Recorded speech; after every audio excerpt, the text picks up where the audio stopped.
Hai hai hai, halo semuanya, selamat datang kembali di podcast Kocin Kongko Cina. Nah, pada episode kali ini teman-teman, kita akan bahas algoritma yang lain lagi nih. Algoritma apa tuh? Algoritma Dynamic Programming atau disingkat jadi DP. Nah, untuk pembahasan lebih lanjut ini, kita mengundang lagi bintang tamu teman-teman. Halo Pak Fahri, apa kabar? Sehat. Alhamdulillah. Baik, perkenalkan saya Ahmad Fahri Fauzan Sabani. Di sini saya akan membahas materi yaitu dynamic programming. Nah, di era sistem pembelajaran ini tentunya aplikasi-aplikasi zaman sekarang itu sangat kompleks ya teman-teman, sampai algoritma itu sangat penting dalam memecahkan masalah-masalah secara efisien. Nah, algoritma dynamic programming ini adalah salah satu teknik algoritma yang dimana akan memecahkan masalah-masalah besar menjadi sub masalah yang kecil dan berulang. Algoritma DP ini banyaknya digunakan dalam optimasi, perhitungan matematis, keseluruhan kekuatan, machine learning, dan sampai ekonomi juga teman-teman.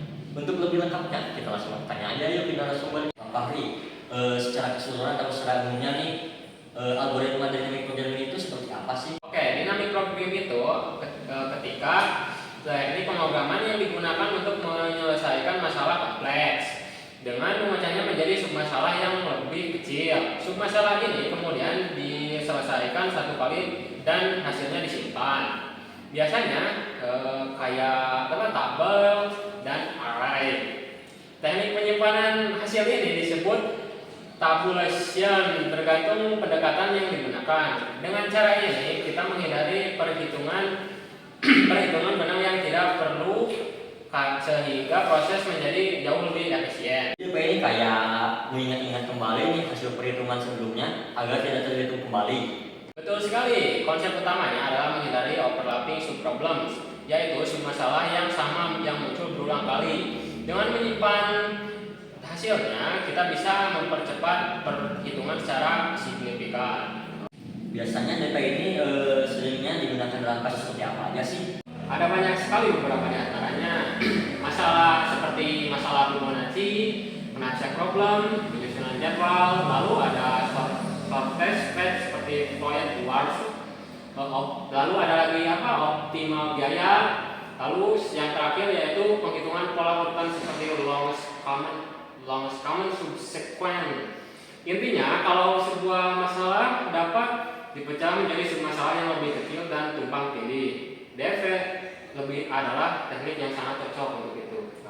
Biar lebih paham lagi penontonnya nih, bisa dong kasih salah satu contoh studi kasus dalam penggunaan dynamic program ini? Bisa dong. Contohnya ini yang paling terkenal adalah menghitung bilangan Fibonacci. Jika menggunakan cara rekursif biasa, setiap nilai Fibonacci akan dihitung berkali-kali sehingga sangat tidak efisien. Dengan pendekatan dynamic programming, kita menyimpan nilai Fibonacci yang sudah dihitung ke dalam sebuah tabel. Sehingga ketika kita membutuhkan nilai yang sama, kita tidak perlu mengulang lagi. Hasilnya, proses yang tadinya membutuhkan waktu eksponensial bisa menjadi linear. Berarti DP ini sangat membantu sekali ya dalam penghematan waktu ini. Terutama pada masalah yang punya banyak pengulangan perhitungan.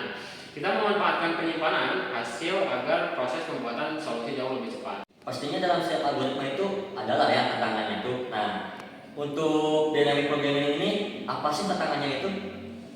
Beberapa tantangannya ada dong tentunya. Ada 3. Yang pertama, menemukan struktur submasalah yang tepat. Tidak semua masalah cocok dengan DP. Yang kedua yaitu ada tabel DP yang efisien, baik dalam ukuran maupun isi. Yang ketiga, ada kebutuhan analisis yang lebih dalam. Karena DP sering membutuhkan pemahaman matematis atau logika yang kuat. Oh, seperti itu ya. Dan bagaimana sih untuk solusinya dari 3 masalah tersebut? Itu dong, ada solusinya. Solusinya ada 3. Yang pertama, memahami pola masalah dengan pemeriksaan apakah ada langkah berulang. Yang kedua, membiasakan diri dengan penyusunan tabel BP agar tahu cara memetakan submasalah. Yang terakhir, berarti dari masalah sederhana seperti Fibonacci, Coincidence, dan knapsack sebelum masuk ke masalah yang lebih kompleks. Semakin sering latihan, semakin mudah kita menemukan pola DP. Oh, jadi intinya sering-sering latihan ya. Untuk mahasiswa nih yang mau pengenalan dynamic programming, ada gak sih tips untuk mereka Pertama, pahami konsep overlapping subproblem dan optimal struktur. Ini dua prinsip yang wajib dimengerti dalam DP. Kedua, biasakan membuat ilustrasi atau diagram untuk memecah personal menjadi submasalah.